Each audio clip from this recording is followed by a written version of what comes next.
if you want to mention anything as we were guide for the study. Yeah, I mean, we have a very good collection of 129 patients. I can see if you question the chat box as well. So, I mean, it's our protocol to start with the modified Ponticelli regimen.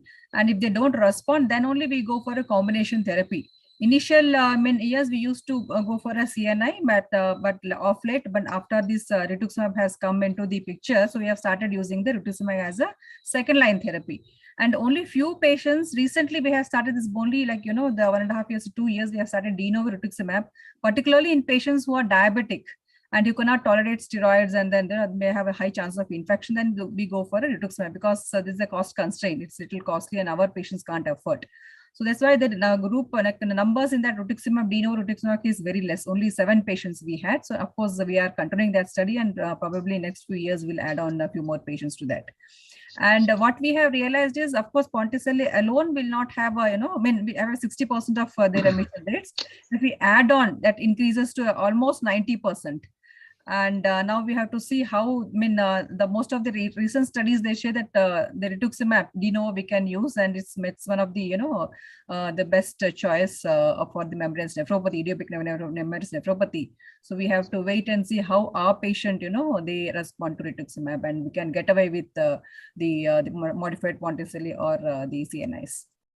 Thank you, Shanilata. Nice descriptive paper, and hope you would be able to showcase it in a right journal so more people can see it and learn it.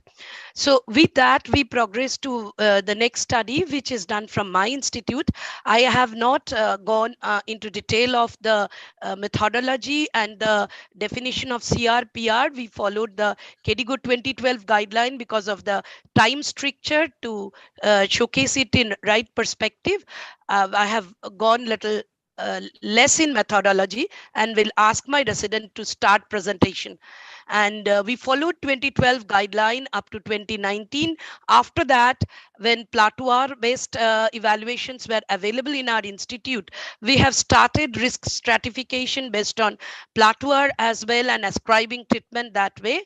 But that part of the study is not yet to be completed, analyzed.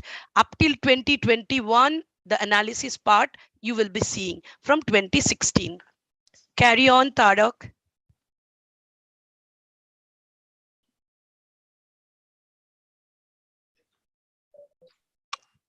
Dr. Tarak, please start sharing your slides.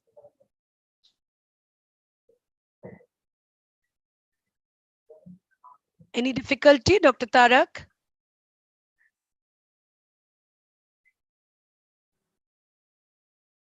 He's there, but he's on mute. Tarak is there? Yes, ma'am, he's there, but he's on mute, ma'am. I'll call him.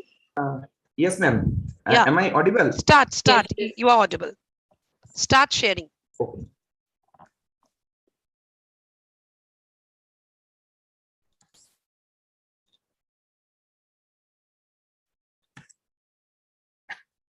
And the slides are visible?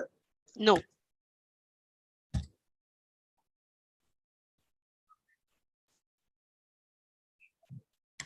Yes, Tarak, you can go ahead. Yes, ma'am. Yes, ma'am.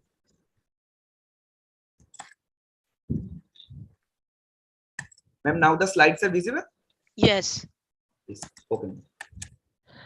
Good evening and good morning, respected teachers and my seniors and my colleagues.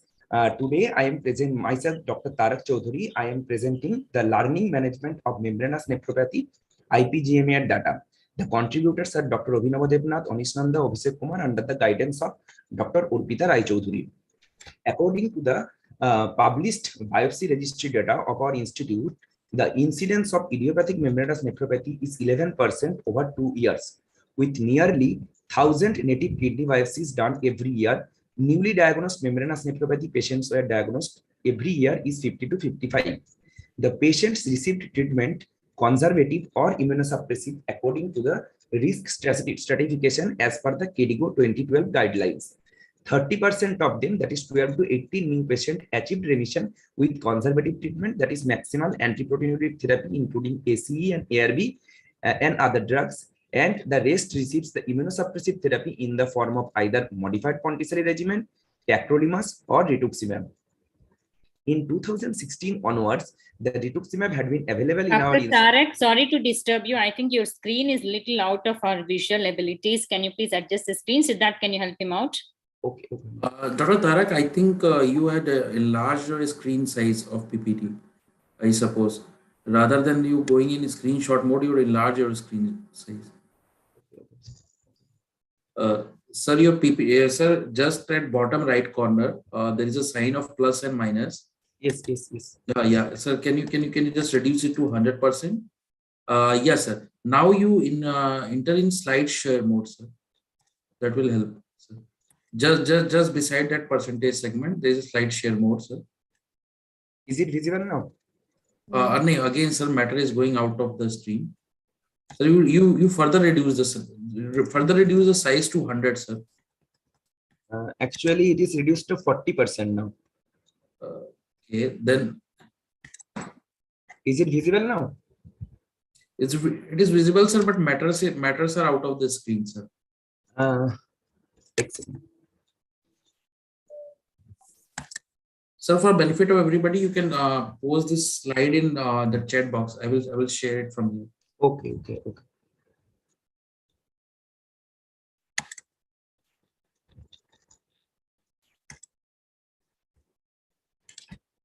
Ma'am, it is out of screen, Tarak. Siddharth, please help out. Now it looks little difficult for the audience to look at the slide. Or can we just go for the PowerPoint mode itself? That will be better rather than the slideshow mode. Yes, ma'am. We can go for PowerPoint mode. That Yeah, will be better. do that. Yes, please do that. that. Tarak, I think animations will not be available on PowerPoint without slideshow.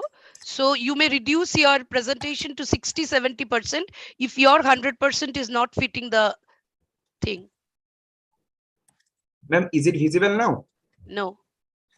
Now visible, clearly. Yes, Dr. Tarak, now it is properly visible. Properly. Okay.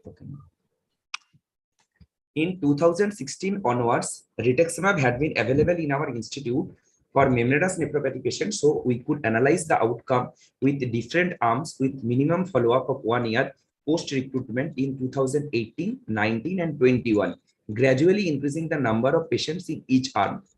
Considerable relapse-related changes of therapy happened over time.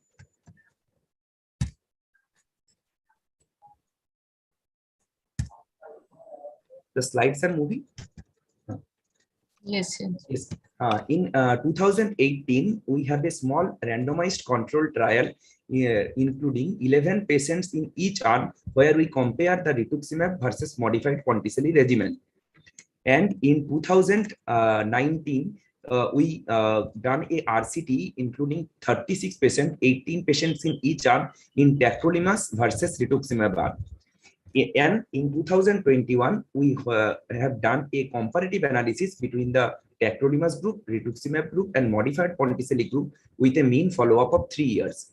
In all of these studies, the primary outcome is complete remission plus partial remission, and secondary outcomes are changes in the 24-hour urinary protein, that is the decline in 24-hour urinary protein, and recovery of serum albumin and adverse effects of different immunosuppressive therapy.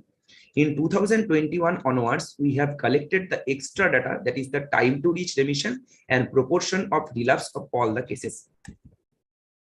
Now, the flow chart, which is showing the randomized control trial, which have received the rituximab versus modified Ponticelli.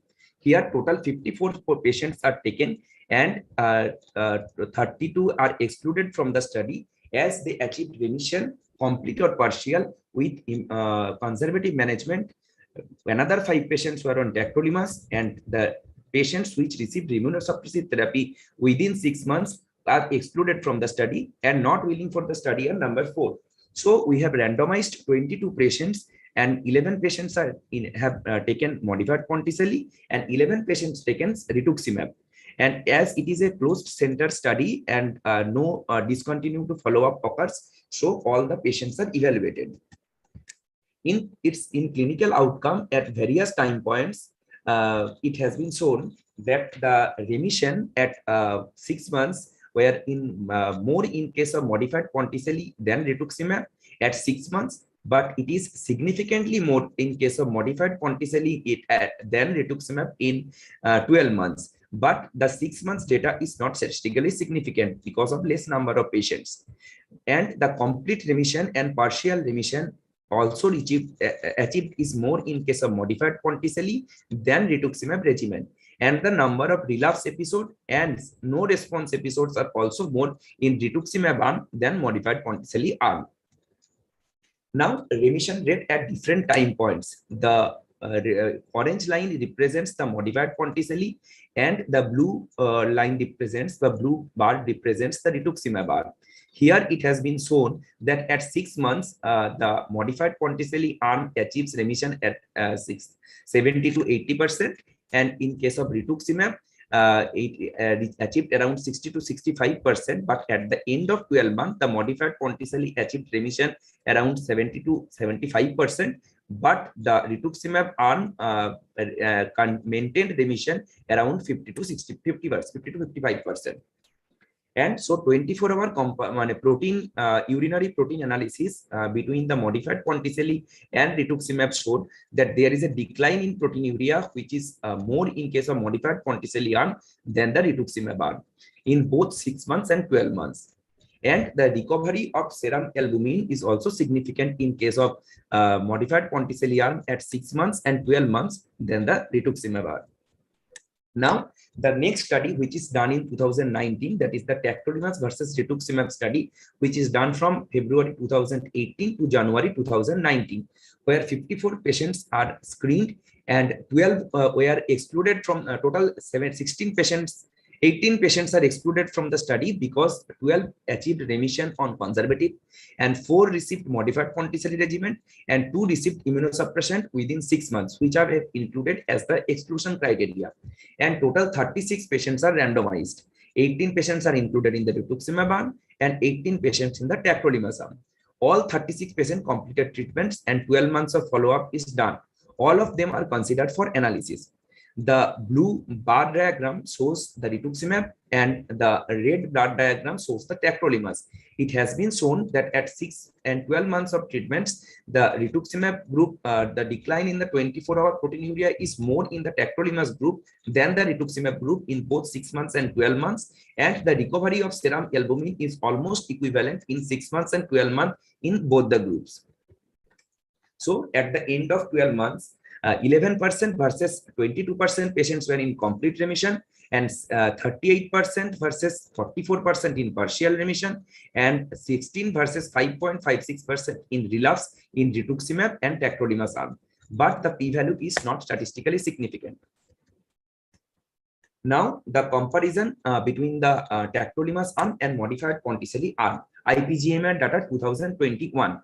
In terms of primary outcome, there was no statistical difference in percentage of remission in each arm at 6 and 12 months. In terms of secondary outcome, there was statistical significant reduction in proteinuria and recovery of serum albumin in all the 3 arms over 6 and 12 months. However, there was no statistical significant difference in creatinine and eGFR over 6 to 12 months follow-up in terms of baseline. The creatinine and eGFR of tacrolimus and modified Ponticelli regimen, though there was a statistically significant difference, the difference was not significant at 6 and 12 months on follow-up due to the higher proportion of the AKI in the tacrolimus group. Now it is the Kaplan-Meier analysis showing the event analysis curve where remission is taken as an defined as an event. In this slide, the number of percentage the patient who are not in remission is taken as 1, and on subsequent slides the number of percentage are declining on treatment. So at the 0 point of time where we have initiated the treatment, where both the all the patients were in high disease activity and significant 24 hours urinary protein. So after treatment, the blue line represents the modified Ponticelli and the pink line represents the rituximab arm. It has been shown that in both the arms, the decline in at the end of the 6 months, the number of relapse the number of persons in remission is more in case of modified Ponticelli arm than the rituximab arm, but at the end of 12 months, these are more or less equal in both the arms, and the p-value is not statistically significant. Now, time to remission analysis. It has been shown that the median time to remission and mean time to remission is less in case of tacrolimus and modified Ponticelli arm than the rituximab arm.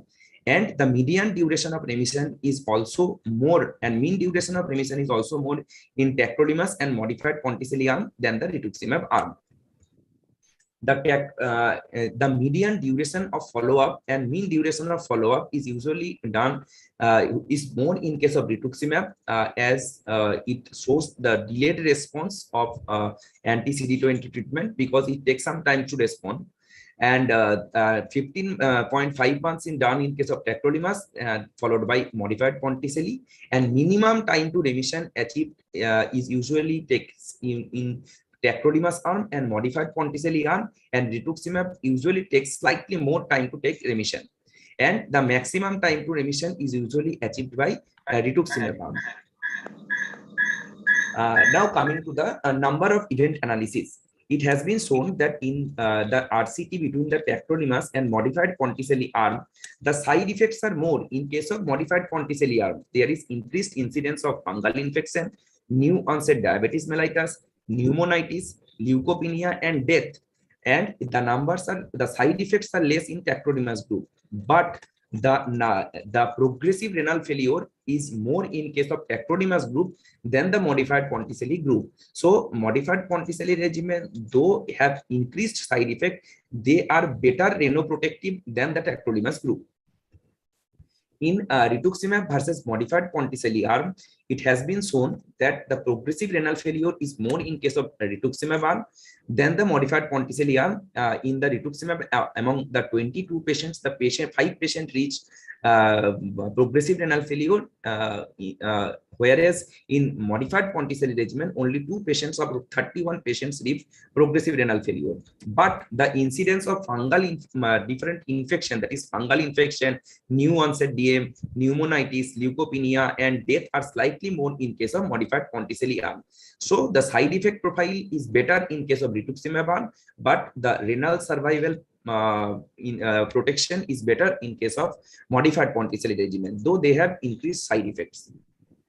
So the limitation of the study, as we have done only a single center study, we grew in numbers slowly over 5 years. We have taken a follow-up of 120 patients till 2021 and 79 in immunosuppressive arm, different type of immunosuppressive arm such as tacrolimus arm, rituximab arm, modified Ponticelli arm, and 40 were on conservative management. The resource availability issues which are present in low middle income countries such that the tissue plateau availability were not uniform. Quantitative serum plateau ELISA were available from 2019 onwards. So the extended study will analyze the relationship of plateau with outcome in different therapy arm. In 2020 onwards, we are giving dynamic risk assessment based therapy, including which included the plateau follow-up inclusion. Till March 2022, we are following up 150 patients, and the result and analysis of the study will be available in due course of time. So in conclusion, membranous nephropathy is a disease with high probability of relapse. We saw 3 different available effective therapies which may satisfy the need for use of alternative therapy. Therapy selection may give merit to the age of the patient, need for early remission induction, proteinuria, plateau level, EGFR at presentation, and prevailing comorbidities. Infections requiring hospitalization were common in both rituximab and modified Ponticelli regimen group, whereas new onset type 2 diabetes mellitus were seen in both modified Ponticelli and tacrolimus arm. So we must ensure that the dynamic risk assessment is required. Then the risk assessment at the baseline in determining the time to initiate therapy and the best regimen, whether it is conservative regimen or immunosuppressive regimen. Among the immunosuppressive regimen, whether is used modified Ponticelli, rituximab, or tacrolimus regimen. Thank you.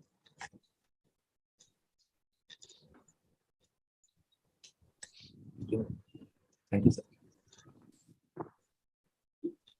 Professor Joy. Yeah, so I think a nice paper. I think what is very interesting is the relapse rate, and it seems to be unusually high in this population. Now, what do you think that the therapy patients were able to complete therapy, the entire course of therapy, or were there interruptions? Ma'am, you're on mute, Arpita. Shweta, you have to unmute. Yeah, actually, modified Ponticelli is little disturbed in COVID period. Otherwise, we have a separate GN clinic. So modified Ponticelli was going on with due care, every month follow-up. And I don't think people have missed therapy, as the therapy cost was not high. And rituximab is observed therapy, which we have given in hospital, cost provided by hospital. There was minimum follow-up lost, so that was also, so whatever we have seen is real true relapse rate. For tacrolimus, there was little more continuation of the tacrolimus therapy, because during COVID period, we couldn't stop them at 6 months or 8 months or 1 year. They have some people have some prolonged therapy, but other two arms are absolutely taken care as prescribed and as people have taken. Yeah, it just tells us that can I share my experience with the relapses, madam? Sure. Yeah. So what we have seen is patient, particularly on the CNI, I mean, after they complete their course of 6 months to 1 year, it's very difficult to withdraw them. These are the patients who relapse. And not what we have started doing now is we give them 1 gram stat of rituximab for them, so that it becomes easier for us to, wean off from the CNIs. So to consolidate the remission rate, so that they don't relapse after that. So that we have seen that it works. Okay. So this is a new idea. That is the thing I was talking of, the dynamic risk assessment, that we will keep on assessing that whether they are increasing in proteinuria, increasing in the plateau or decreasing in plateau, depending on that. Immunological remission, if it is there, we may wait more for clinical remission. If it is not there, we may add up another agent, what you are calling as combination therapy, Sharnalata. We may add up, before weaning from CNI, we may add up other rituximab or other therapies as appropriate for the patient.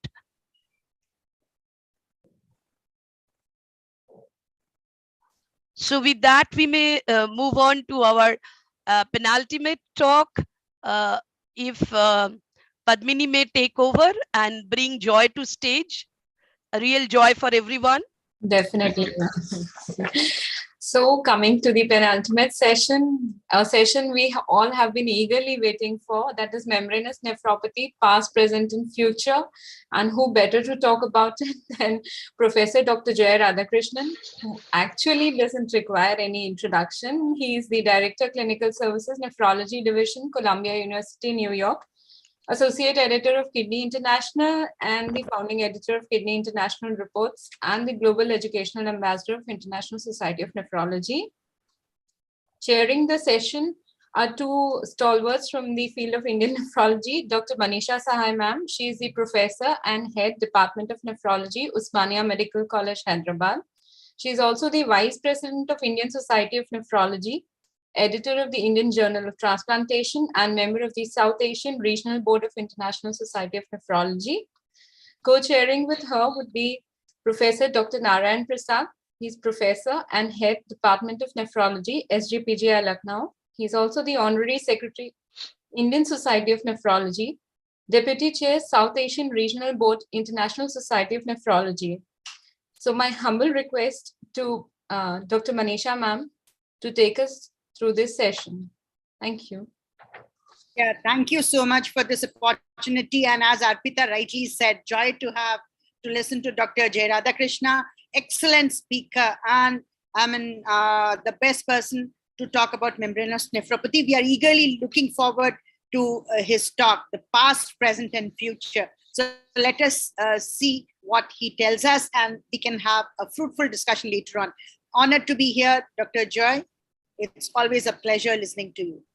Thank you very much for this invitation, and it's very humbling to see such excellent work being done, and such interest in patient care and successful patient care. You know, I think it's a real honor to be here. Thank you very much. So today's topic was on membranous nephropathy, past, present, and future. I'll try to compress this into a clinically meaningful conversation rather than sort of a didactic thing. I'd like to acknowledge two entities. One is the Glomerulus Center that I work at Columbia University. There are 5 of us who predominantly work in this area, both in terms of research, teaching, and patient care. And then I was fortunate to be part of both KDIGO guidelines. So I'd like to sort of at least highlight some of the guidelines that are relevant to membranous nephropathy in the course of this discussion.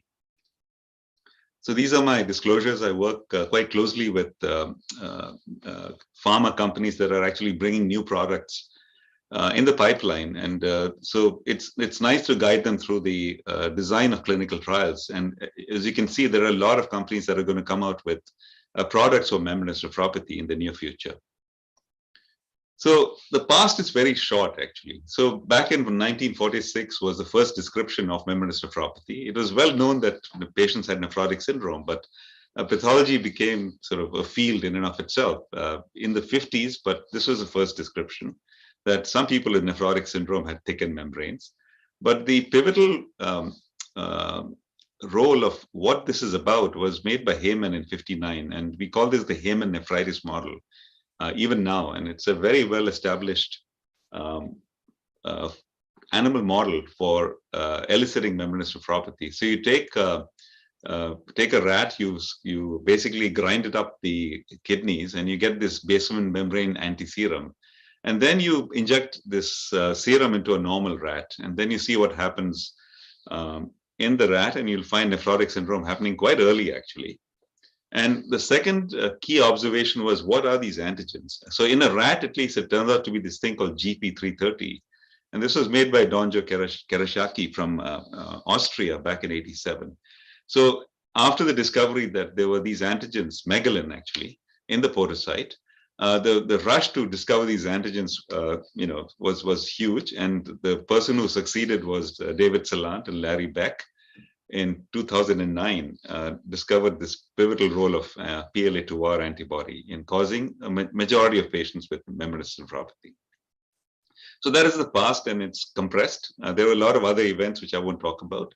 But coming to the present, I think the key is to learn that pathophysiologically, we are in a very good place in understanding why this disease entity happens. So we now know that Dr. Sethi and others are actually just, they have a cottage industry discovering antigens almost every, I'm going to say a year there are a new 1 or 2 new antigens coming out. So you can see across the board, and I won't go into all these details because Geetika had nicely mentioned this already.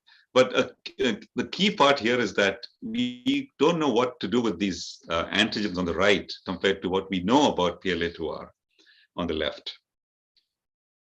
The other aspect of disease predisposition is in doing this GWAS, and this GWAS study was very well done. And they found that there were 2 SNPs, one relating to the HLA-DQ-A1 complex, and the second SNP was related to the PLA2R protein itself.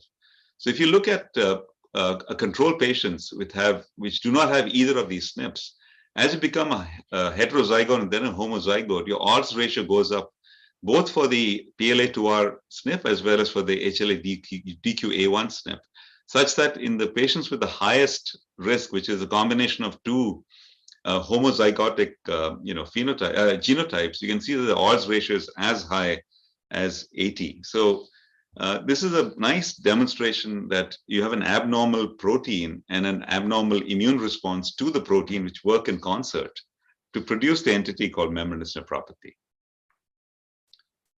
So then there's this entity called segmental membranous, and you might see a report from a pathologist saying that on electron microscopy, if it's done, you may not see a complete deposition of these antigens in the circumference of the GBM. So these are defined by our group. This is a study that Dr. Kodose from our group published in Kidney International 2 years ago.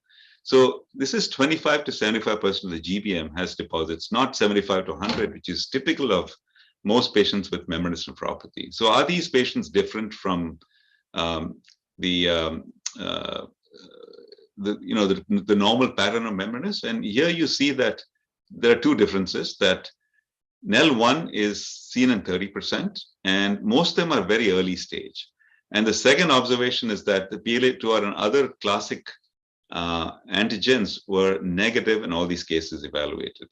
And the third was that if you look at their clinical course, they actually do quite well. So the majority had complete or partial remission, even without the need for immunosuppressive therapy. So when you see segmental membranous in your biopsy, you can tell the patient that, we'll maybe observe you and not treat you aggressively, because there's a good chance that you might just get better on your own. And then this other entity called membranous-like glomerulopathy with masked IgG kappa deposits. And why was this discovered? Because nowadays, when you do immunofluorescence, if you find a negative staining, we do what's called pronase staining. So most pathologists around the world are doing this to see if there are hidden epitopes that come up. So it turns out with classical membranous nephropathy, which you can see in light microscopy, initially negative becomes positive. And these are typically patients who have no underlying lymphoproliferative disorder. And in fact, they have a high chance of getting either an autoimmune disease or positive autoimmune serologies, typically an ANA with or without a double-stranded DNA, without a classic lupus based on criteria. So one thing that's been just discovered is that if you look at these patients with this membranous-like glomerulopathy with masked IgG kappa, you see that the serum amyloid P component is a specific and sensitive marker of this disease, just like DNA JB9 is a marker for fibrillary. So this is now being widely recognized as being a component of this study. So if you find this in your patients, you could ask for the staining if it's available. And this is one way to sort of say that this separates this group of patients from the usual patients with membranous nephropathy, in the sense that it's monotypic and it has this marker SAP. So the proposition by Chris Larson and company was to call this a new name. It's called monotypic SAP-associated glomerulopathy, rather than calling it, masked membranous. So I like to spend some time in PLA2R because this has now become standardized and it's available worldwide, both in the biopsy as well as you can measure it in the serum. So the most important point is that you need to know what test your lab is doing. So Western blot, which is the research test, is not done commercially. So there are two commercial tests available. One is called the immunofluorescence test, and the second is the ELISA. So the immunofluorescence is more sensitive than the ELISA.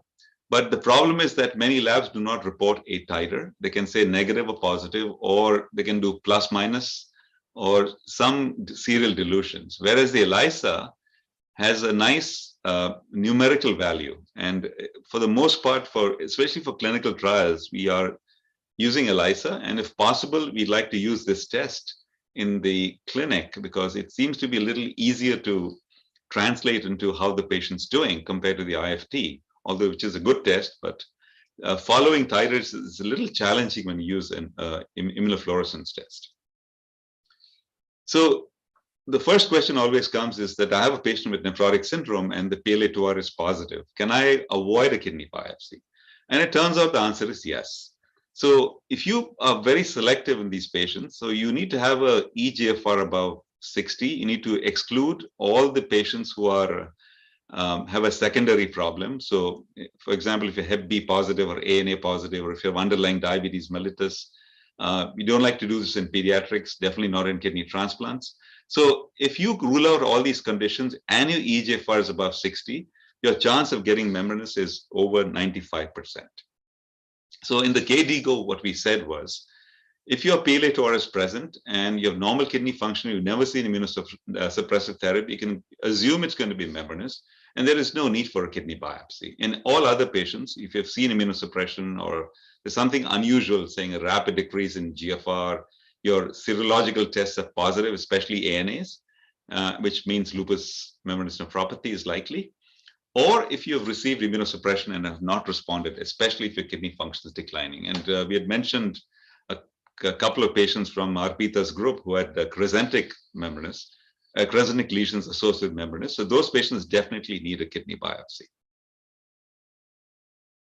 So can we predict outcomes based on your PLA2 titer at the time of biopsy? So this is the Elisa test, and you can see there are 3 tertiles: lowest, middle, and highest. And if you see, what happens is that spontaneous remission is unlikely when you look at the higher titer antibodies in the Elisa test. And it's the same story if you have very high titers in the IFT test. Your chance of remission is very low, and such patients may not need a prolonged course of observation to see if they go into spontaneous remission, especially if they're heavily nephrotic and especially if kidney function is impaired at the time of biopsy. So you can go straight into immunosuppression with a high titer and with risk factors that are present. And we'll encapsulate this in the KDIGO guideline slide, which I'll show you.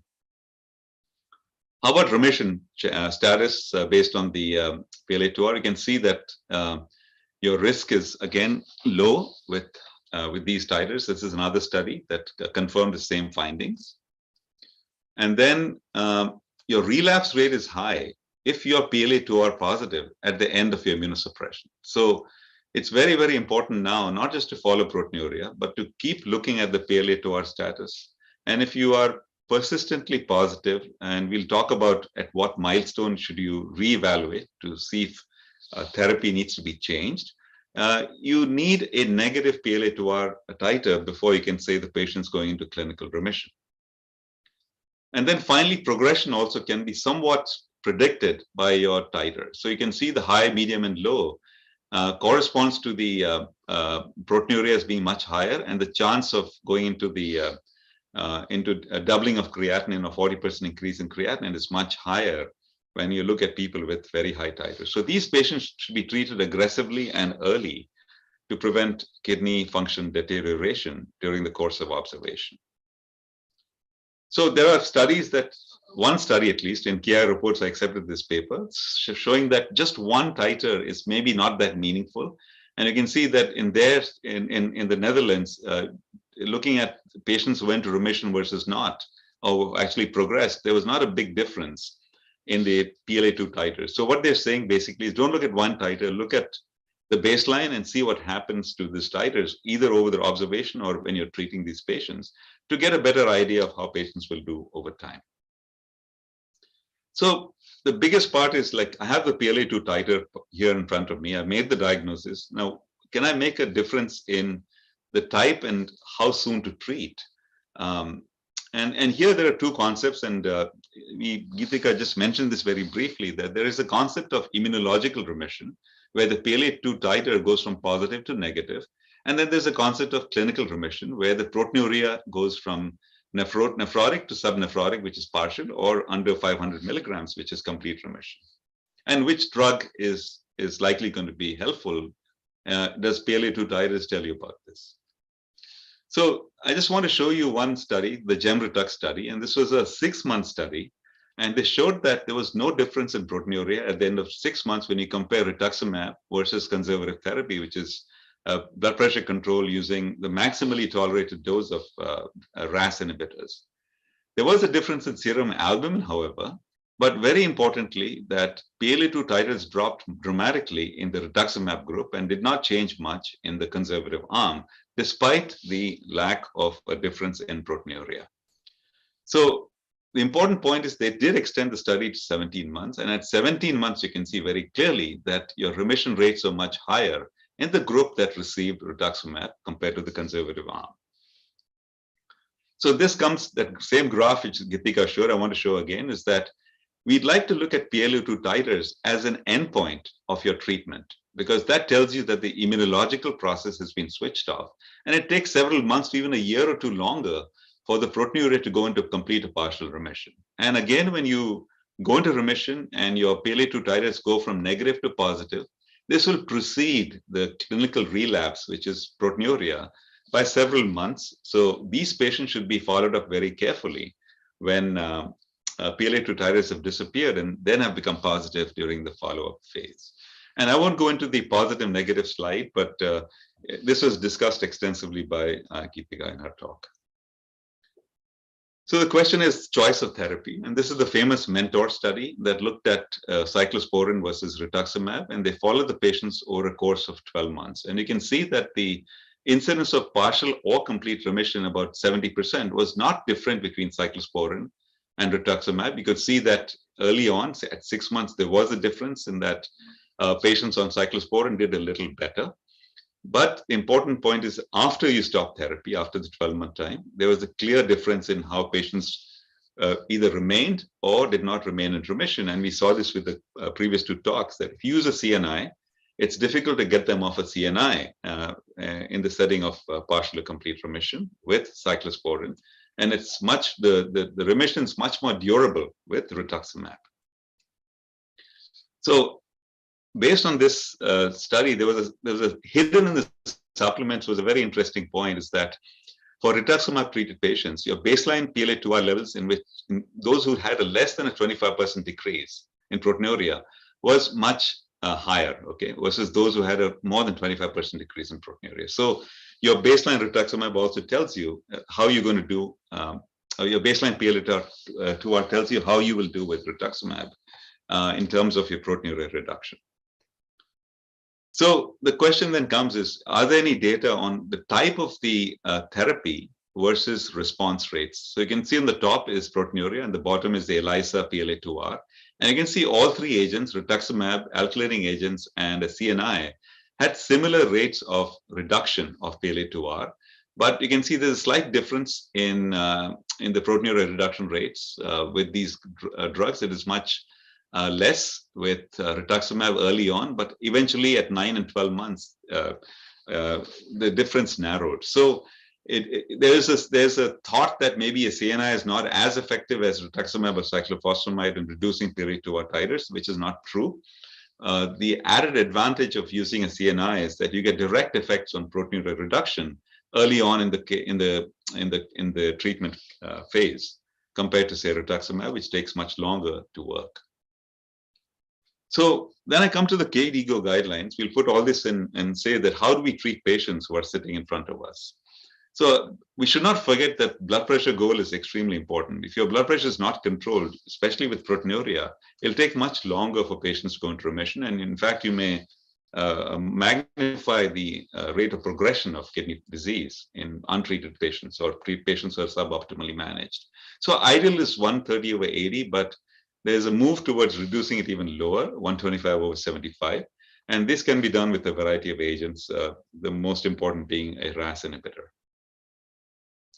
So when you get membranous nephropathy, it's important to screen for malignancies, even if you're PLA2R positive, because the risk of the odds ratio of malignancy is much higher, even in PLA2R, versus the normal population. Most patients will get an ultrasound of the kidneys to get kidney size, and it's not recommended, but you could look for renal vein thrombosis.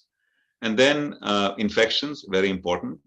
We look for chest X-ray because sarcoid is a known, even in PLA2R positive, is associated with membranous nephropathy.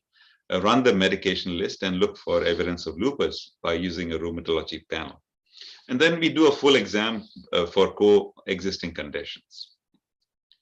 So this slide is very important, and it relates to the risk. And there was a couple of comments in chat, so I would like to encourage you to look very carefully at this risk stratification in membranous nephropathy. So the low risk is very easy. If you're subnephrotic and serum albumin is above 3 or 30 grams per liter, you're considered low risk when a GFR is normal.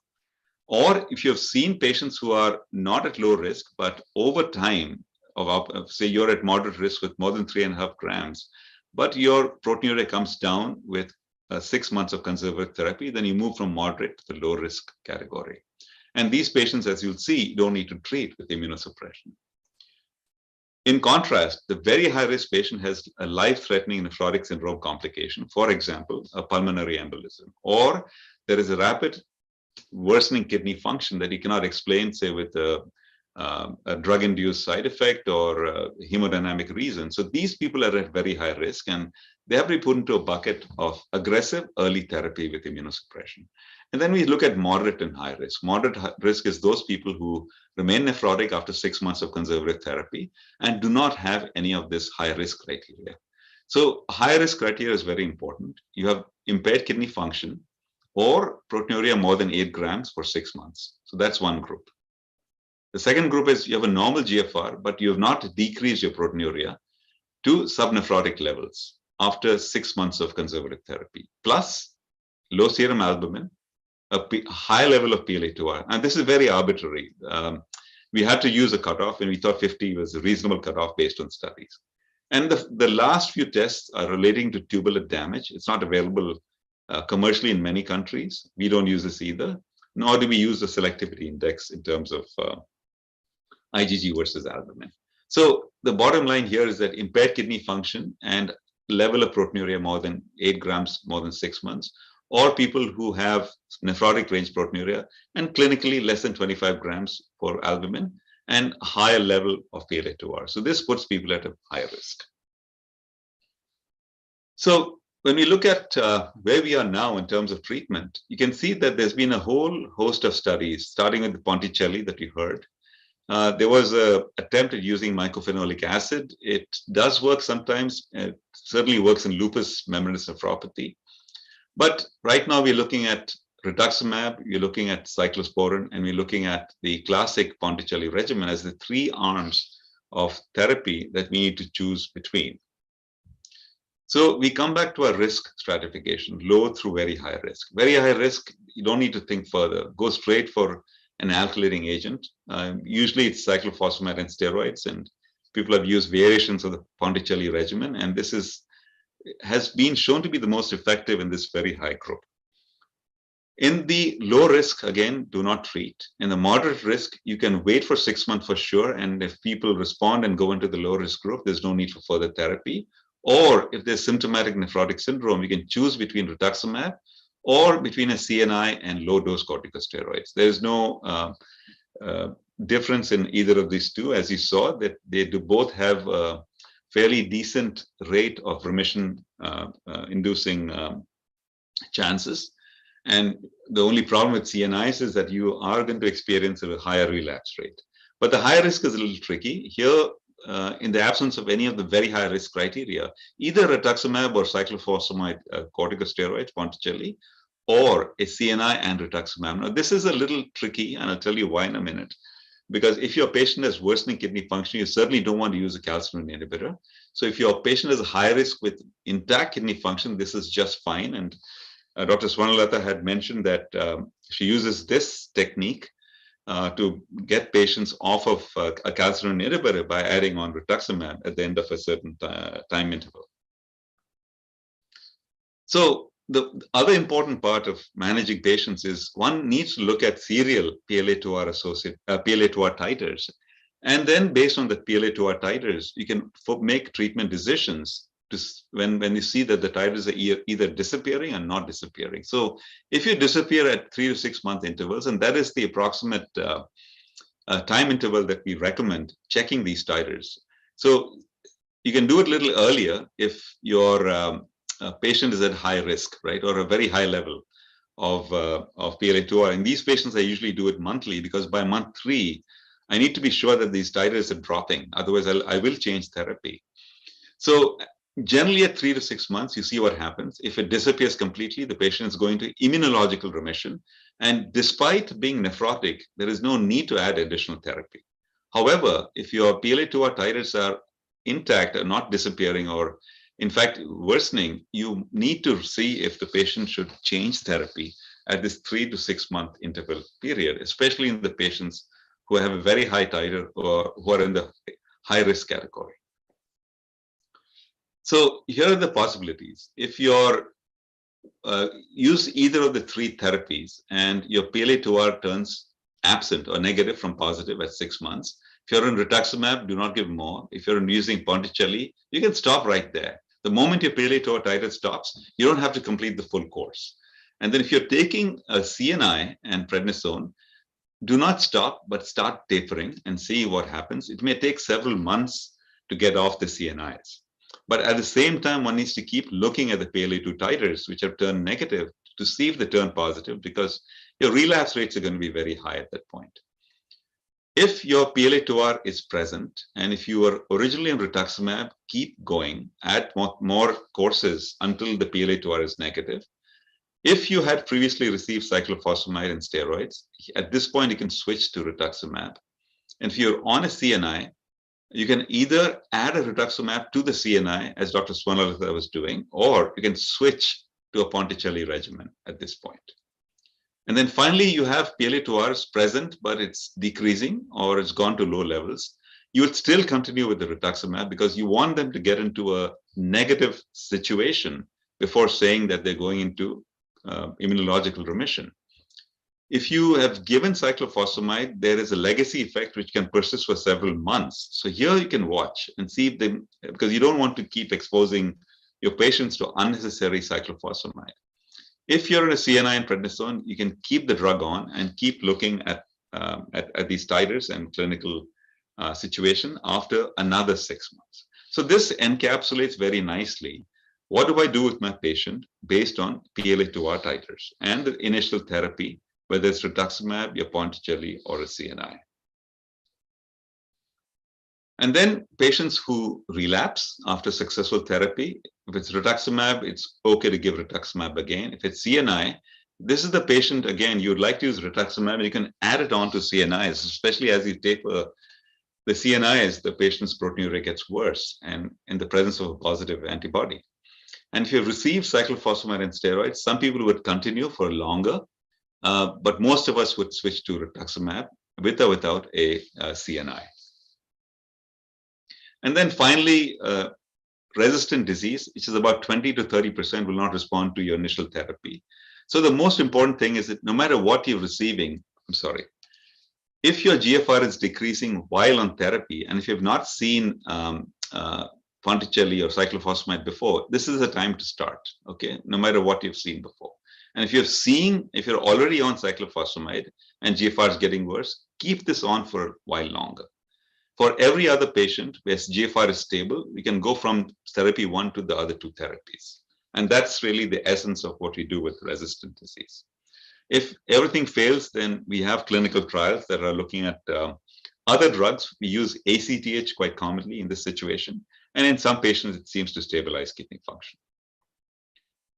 So combination therapies, we discussed this in some detail, and you can see this is a pilot study. And usually by 3 months, it's rare to find people going into partial remission with monotherapy. But combining rituximab and cyclosporin, actually, there was in this pilot study by the NIH, there was a very rapid reduction of proteinuria in this uncontrolled study looking at a group of patients with membranous nephropathy on the combination. The Starman trial also illustrates very nicely what do we do with patients when you compare Ponticelli with tacrolimus alone and see what happens over time, right? So if you look at the depletion of PLA2R antibodies with sequential therapies, less people have it. So initially on tacrolimus, only 45% depleted their PLA2R versus a much higher rate, as we saw in the presentation from Dr. Arpita's group, that you deplete PLA2R much more vigorously with Ponticelli regimen. And at 6 months, again, much higher response rate with PLA2R compared to only 70% with tacrolimus. But what they did in this study was, at the end of 6 months, if patients are not in remission, immunological or complete remission, at this point, you can give rituximab. And that way, you don't need to give rituximab. It's a very expensive drug, as you know, especially including in the US, because we cannot get it approved very easily in the insurance companies because it is not FDA approved.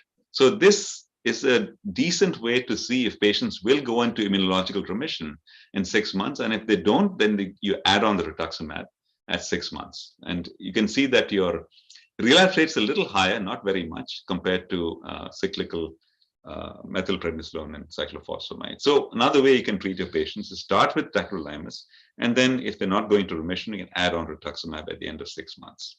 And you can see adverse events were equal in both groups.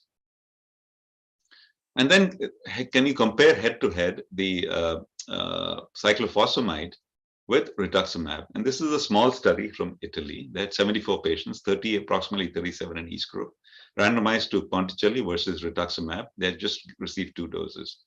You can see the complete remission rates were small, less than 50% eventually.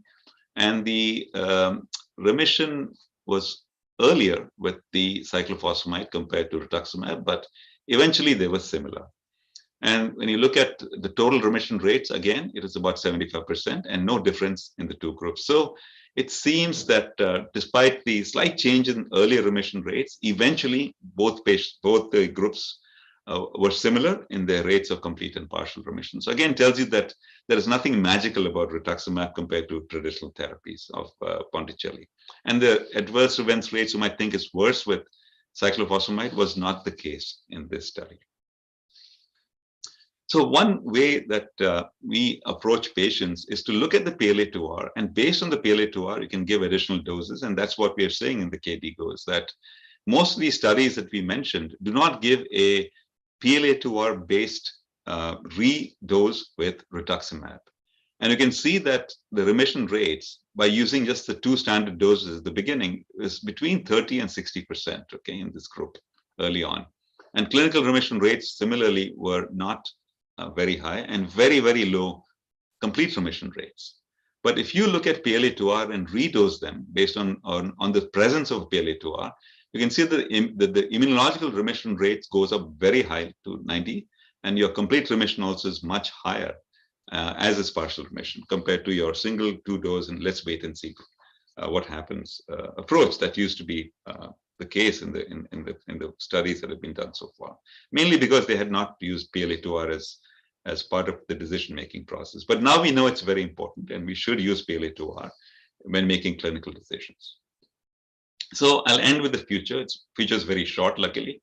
So what we know about membranous nephropathy is very beautifully that it's an antibody-mediated disease. So your B cell pathway from pro-B to immature, mature, activated B and plasma cells, this inhibition of this pathway is crucial to inhibiting the pathogenesis of membranous nephropathy. So we know all about CD20, which is present in most B cells, beginning with the pre-B cell to the activated B cell. So knocking down CD20 and thereby depleting B cells definitely works, as we saw. The other part is that once you deplete B cells, there are memory cells, and these become activated in the presence of these what we call survival factors. One example is BLIS, and there are several receptors for this, BAF, BCMA, or TACI. And there are these antibodies called belimumab, used in transplantation very commonly nowadays to prevent rejection. But in lupus, this is now FDA approved, belimumab. So the idea is that can we utilize this BLIS pathway inhibition to enhance the or prevent relapse rates in membranous nephropathy. And on the right side, we need plasma cells to make the antibody. So there are two targets. One is a CD38, and there are specific monoclonal antibodies like daratumumab. And there are proteasome inhibitors that are also responsible for plasma cell function that you can inhibit, and then that can lead to hopefully improved rates of remission. So just to give an example, we are doing this reboot study. This is sponsored by the NIH. And here all patients get belimumab in combination with rituximab given at weeks 4 and 6. And then seeing if that makes a difference based on just rituximab alone. I'm sorry, based on compared to tacrolimus alone. Then the other pathway that is important is complement. So when you see these IgG4, which is a complement activating immunoglobulin, it leads to activation of complements through the lectin pathway, as was mentioned, and you have specific receptors for C3A and C5A, which are the activated parts of this complement pathway. And then you get assembly of the membrane attack complex on the podocyte, and that both through internal activation of certain proteases will disrupt proteins that are responsible for podocyte function. So inhibiting complement pathway may have a role. And in fact, there is one inhibitor called iptacopan that is a factor B inhibitor. Factor B is an important part of your C3 convertase. So if you block this, you block C3 convertase, but it turns out that your C5A is somewhat inhibited, but not completely inhibited. So your risk of infection hopefully is not as much as with the C5A inhibitor like eculizumab. So this study is being done right now. So I'd like to end by just saying that, we have come a long way in membranous nephropathy, both in understanding the pathogenesis, and which has led to the discovery of diagnostic molecules like the PLA2R antibody. And the use of all these technologies and antibodies is really changed the face of membranous nephropathy. And I thank you for coming to this talk, and I really enjoyed hanging out with you guys. And hopefully there are some questions. So thank you, Dr. Jay. That was an excellent presentation. You have highlighted all the practical points beautifully and the practical approaches as well. So very practical points. Thank you for that. So just one question from my side. What about the role of SGLT2 inhibitors? We hear so much about them in IgA nephropathy, and in DAPA-CKD also, we had, I think, around 2% or 1% patients of membranous nephropathy as well, where there was reduction in proteinuria and stabilization of GFR. So do you think, I mean, that's a hype in membranous nephropathy? IgA, we are now hearing that it's the standard of care. It's soon to become the standard of care with the RAS blockade. So what do you see would their role be in membranous nephropathy? So I look at, this is a great question, Manisha. So the way I look at SGLT inhibitors in the management of any glomerular disease is whether or not the patient's going to remission early, or is this going to be a lifelong problem or a 1 or 2 decade problem? Because the benefit of SGLT2 inhibitors is not early. It's more of a delayed, maybe months to years after starting it in terms of reduction of fibrosis. And early on, you may get some reduction in proteinuria, but it's by no means a powerful proteinuria reducing agent, with the probable exception of IgA nephropathy, which unfortunately in the trial, it was a mishmash of patients with IgA nephropathy. It was not de novo. So I think we need to study this a little more. Clearly, if your patient has CKD that is progressing in the presence of proteinuria, I would use it, and I'm using it all the time in any and all glomerular disease with that profile. But if someone has FSGS and is going to remission and kidney function is stable, this is an expensive drug even now, and it's not completely bereft of side effects. So when you add on SGLT2 to a RAS inhibition, you may see a drop in GFR, a little more than each alone. And then if the patient has compromised kidney function and you lose, say, 10 to 12%, which is usual with the SGLT2s, you don't want to sort of change the the equilibrium of such patients. So use it with a lot of thought, not in every patient, but in selected patients. Okay, thank you. And just another question about what you do for those patients who have who become plateau negative after immunosuppression, but proteinuria persists. We have some patients where the proteinuria has persisted more than a year after the plateau became negative. So what would you do for such patients? So that's the key point of this talk, is that don't touch them with immunosuppression. You can put them, if they're on a CNI, I would just continue them. I would not take that off, because that has direct effects on the podocyte outside of the immunological effects. And just keep going. Over time, most of these patients will go subnephrotic. They may not ever become less than 200 or 500 milligrams, but just the fact that they've dropped from over 3 grams to under 3 grams and 50% reduction, that itself puts them into a good category, and there's no need for further immunosuppression in these patients. Okay. With the exception of a CNI. Yes. Okay. Yeah, Arpita, were you saying something? Yeah. I was just sharing one response to your question, that in our OPD, I think 4 or 5 membranous patients were given SGLT2I, and our experience is not a very happy experience. Yeah. We looked at the GFR, which fallen, we withdrew, and the GFR came back.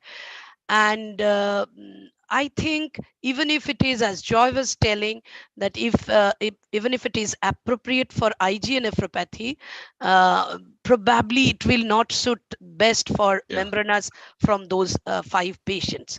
And what my question to Joy is, why we are so restrictive about duration of CNI in membranous? Why we can't think of a little longer duration of CNI? What does it harm?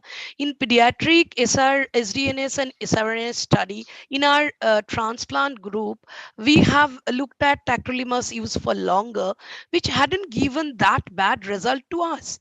So why we are so much restrictive about the duration? What happens if we can prolong with looking at the plateau or fall, that if we can induce an immunological remission with a little low-cost drug for longer time? Number one. And the second question is about what do you feel about this about Ritux use as primary in an LMIC country, in an LMIC country like us, where we have looked at our population too, where high risk responded well to cyclo, and the low risk we may combine with TAC followed by Ritux or cyclo as it is appropriate, as we were discussing the risk issues. Why can't we go for that?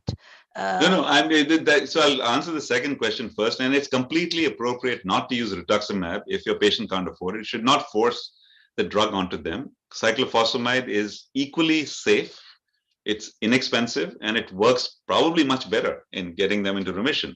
So I think it's an underused drug. The only problem is that the steroids are a problem, right? So giving high dose of steroids on the off month and continuing the low dose steroids on the on month does impose a lot of steroid-induced side effects. So what I've done in my own patients is I've actually used cyclophosphamide monotherapy in such patients, and I don't believe steroids has a big role in membranous nephropathy in and of itself. It may have an augmented role in improving remission rates, but I don't think it's worth the side effects in terms of combining it with cyclophosphamide. So people whom I've given cyclophosphamide as monotherapy, you can actually extend it to maybe 3 to 6 months.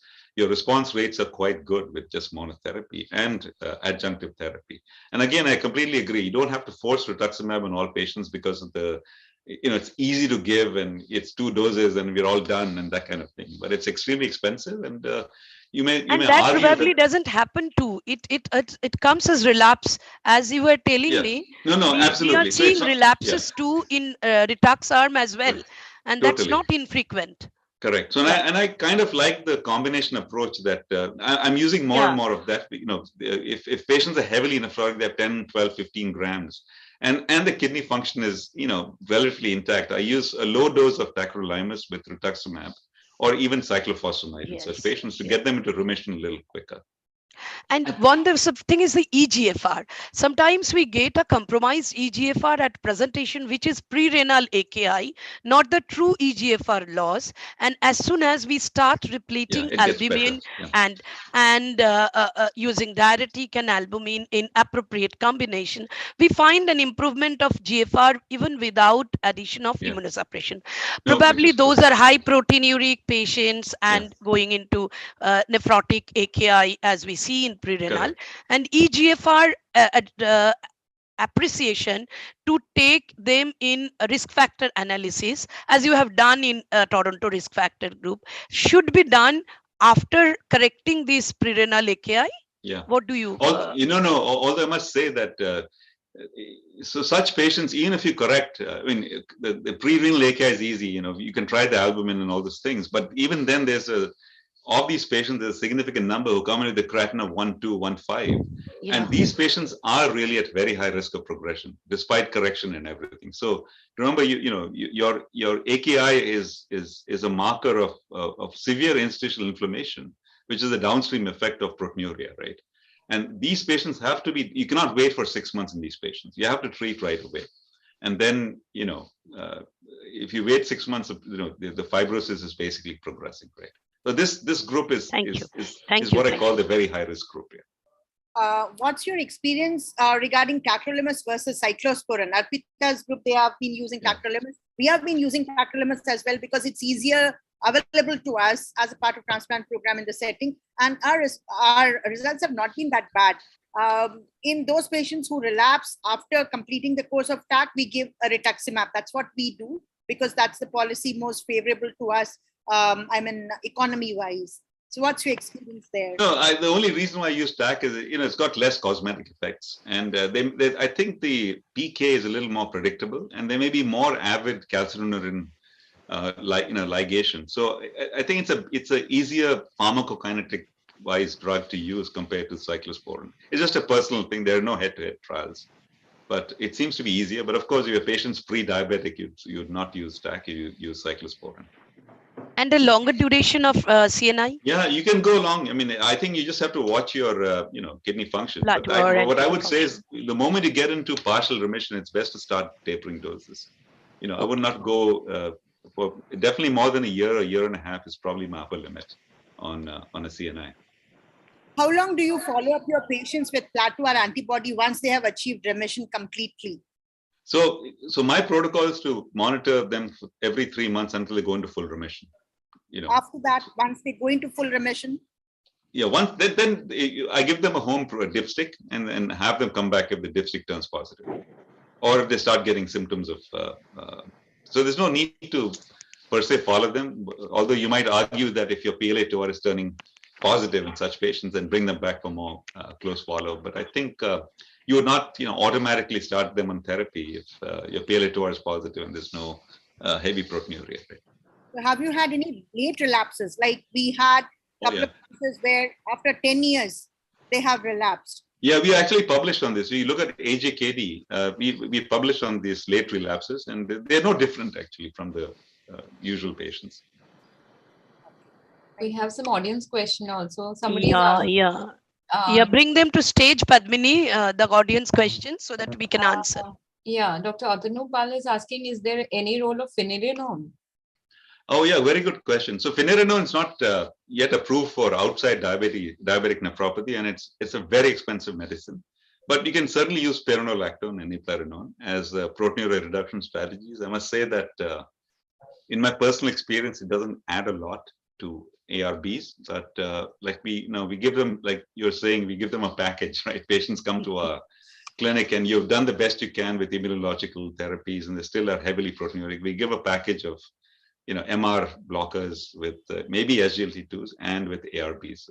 One important thing is the more hemodynamically stressful medicines you keep adding, the chance of AKI in the setting of any intercurrent illness is very high. So I give them a little paper saying, if any of these things happen, you have nausea, vomiting, diarrhea, you're made to not eat and drink for a procedure, stop all these medicines until you're able to eat and drink normally. And that has saved visits to the emergency room with AKI. And each time you get an AKI, there is some irreversibility. So these drugs are maybe useful. We're not 100% sure in membranous that they are that useful, but if you plan to use them, just be extremely careful that AKI should be avoided at all costs. Do you recommend them for conservative approach? Yes, I do that. If they're borderline like 3 grams and albumin's not too low, I usually start with combination therapies. And not SGLT2s, but the MRAs and ARBs. So there's another question. Somebody is asking why Plex failed in membranous nephropathy with high titers of PLA2R antibodies. No, so I think that's an easy question to answer, because if you're looking at proteinuria endpoint, you could clear the PLA2R very effectively with Plex, but you need to prevent the relapse unless you give immunomodulation to reduce the production. So Plex is not going to work. It's very temporary, and the antibody that is planted in the kidney and is activating complement will take months to years to completely clear. So it's not like anti-GBM where it's very, you see the effects very quickly, but in terms of antibody depletion. But in conjunction with very powerful medicines like cyclophosphamide steroids, the Plex will work in that situation. But membranous is a long-term issue. It's not going to help with I must say there are now these CAR T-cell therapies are now sort of being investigated in diseases that are associated with a single antibody. So you can actually genetically manufacture a T-cell that destroys anything that contains the epitope for the PLA2R. And then it's not in clinical production, don't get me wrong, but these thoughts, you look at review articles, they are being discussed quite widely in these diseases like anti-GBM and PLA2R and ANCA. Do you see voclosporin as an alternative to because it's the new kid on the block? So. No. So it's another. It's if you know the structure of voclosporin, it is cyclosporin like with one little side chain modified. So, and the only advantage of voclosporin is you don't need to check levels of cyclosporin. So I don't think there's any difference, to be honest. Okay. There was one more question. Somebody is asking, are there any studies showing extent of proteinuria reduction with ACE and ARB alone? Right. So there was one study very, very early. It's in the 80s, by Brian Myers and his group. So you get a 20 to 30% reduction in proteinuria in membranous nephropathy with, it was an ACE inhibitor study. So yes, we do see reduction. We don't see a reduction in the patients who are heavily nephrotic, 10, 15, 20 grams. But these are patients who are in the moderate range, 3 to 5 grams. You can see easily a 20 to 30% reduction. So hope we have come to an end of a very nice session. Thanks, Joy, for joining us. And thanks all the audience for their active participation and listening to this evening's academic feast. Joy, we have been blocked to your breakfast and the day. Hope it's early morning in your place. No, it's almost noon, so yeah, I'll be heading for lunch very soon. Oh, so then I'm wrongly taken. Thank you. And you'll be heading for dinner, late dinner. Thank you for staying up late. Thank you very much. I'm an excellent, crystal clear session. So I think it was a great learning. Yeah. Sorry to have you so long. Sorry. And Manisha, lots of new things to learn about, the new trials, the reboot, the iptacopan, and all, which is personally from Joy's pocket. Otherwise, we will not learn at this time. So, so very nice, very nice. Thank you. I'm very happy. Yeah, very my happy. pleasure. Yeah. And be well, stay safe. So then I think I would like to thank Over to everybody who Padmini. has joined in. Yeah, everybody who has joined in, especially our expert panel for updating our knowledge base, and our audiences for their active participation, the Win India team, and last but not the least, our organizers and the technical team who made it all possible. So thank you for giving your time. Thank you very much, and take care now. Thank you. Take care too. We'll see you soon in some other meeting. Sharnalata, we are moving out. Yes, thank you. Yes. Thank you, everyone. It was a wonderful session. I think we all have enjoyed it. So we'll call it a day. Yeah. We'll have similar one in June, I think, with Dr. Bharat. Yes. And I have a data of IgA nephropathy ready for that. Okay. We will see it. We will see it in June. Yes. Thank you. Thank you. Thanks, everyone. Thanks, Padmini. Thank you, ma'am. Thank you, ma'am. I'm keeping it offline now. Yeah. Thank you.